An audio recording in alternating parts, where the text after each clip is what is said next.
Well, hi guys, this is Emma. Welcome back to Spareroom. Tonight's video was really thought I'd better say thank you for something that's happened in the last few days.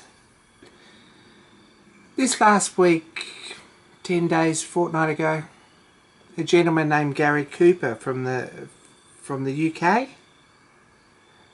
dropped me an email and said, hey look, I'd like to donate something to your channel, and do you have a PayPal address? And of course I do. That's not a problem. I'm fairly easy to find. So my first reaction really was to say thank you, but I'm doing okay, and really I am doing okay.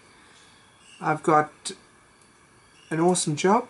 I'm on my own, so workshop sort of comes first, and it's a really nice gesture, and I said yes. So he sent me some money to buy a drill press vise, which is what I've done. So let's have a bit of a look at it, and we might go to the process, through the process of engraving it and getting it into service.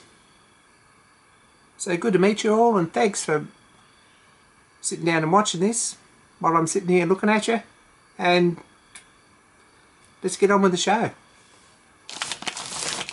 So this has arrived today. I haven't opened it yet. It's just in a plastic bag.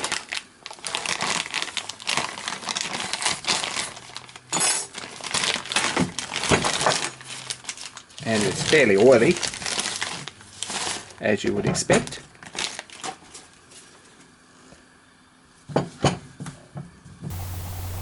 So this is a 65mm toolmaker's vise. It just clamps down with one screw in the middle.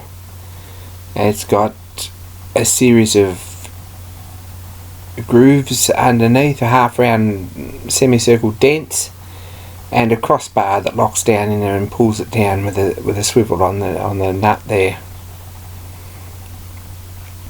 Everything seems to be running pretty smoothly backwards and forwards. There's a few burrs on sharp corners, and especially around the slides and things.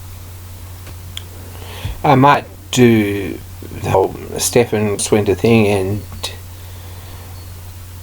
give them a bit of a rub up with a little oil stone and just take some of the sharp corners off. I think that's the job before we start to use it too much.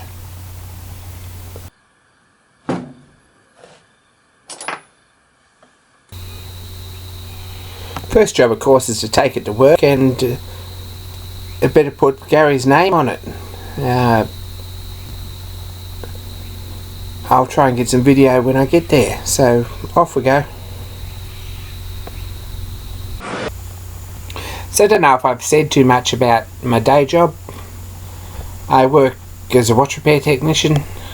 Our front counter though is retail and mostly jewellery engraving, giftware engraving. I do a lot of that. So I thought I'd take this in, and because it's hard and it's all hardened, we might just use a tungsten carbide rotary burr, which is a dovetail sort of a shape, a 60-degree conical burr. We've marked this job out with wax or a grease pencil because it's a shiny surface, and just gone over it with a fine liner. A toothpick's probably good enough, but it's a bit hard to see on a shiny surface, so I've just used a fine liner. I've drawn a top and a bottom and a centre line, and put a nice script across there in the middle. The lining out, or the marking out's mostly just to get the work centred. That's the most important part, and get it set straight. If you work from the bottom line and reach up, you'll always manage to keep your bottom line straight and your middle line straight, and the capital's probably a little bit less critical, but with a bit of practice you get it right. So I'm just on a sandbag there. It's just basically it's beach sand on a leather bag, which seems to be pretty good for positioning work. There wasn't really anywhere up out of the way to put the camera, so sorry about the poor shots, but we just run a row of script along there nicely. It's fairly straightforward to keep it nice and even, and we'll see what we end up with.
So anyway, come home a bit early today, which is really nice.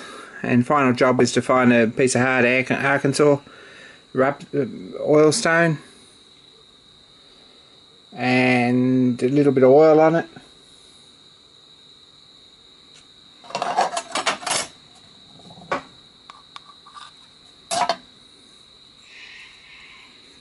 And just in here it's a bit sharp.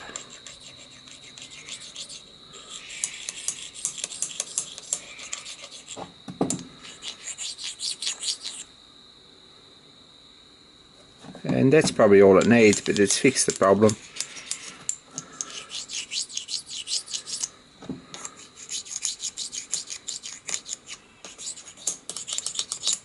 It's just in a few places.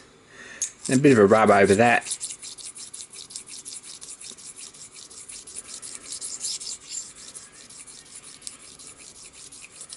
Just to take the burr off.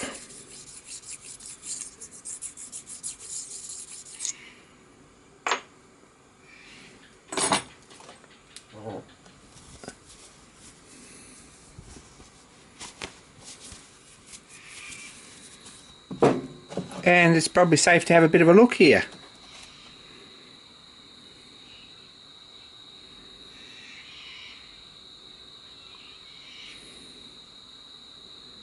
I don't know if you can see that in this light particularly well, but it's just a script font there.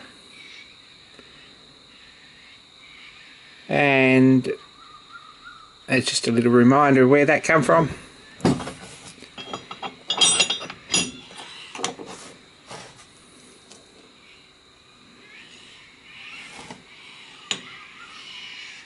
That should not have interfered with it setting anything up there. I can't really imagine any opportunity or any reason to set up off this face here. Not even sure how accurate it is, but that seemed to be a good place to engrave that. This is the lockdown bolt. It's just got a cross pin with a grub screw in it to hold it in place, and a thread. If we stand this up on its end, you see there's a row of round notches which are half these holes here. And put that in there, and you've got a bolt with a half hemisphere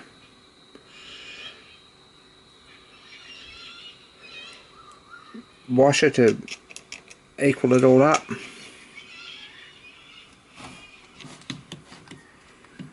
We can pull him down till he locates in one of those circles. And a couple of turns with the Allen key will tighten him up.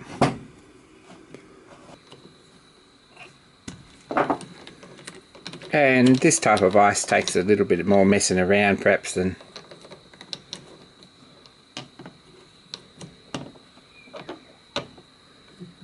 other types to set things up, but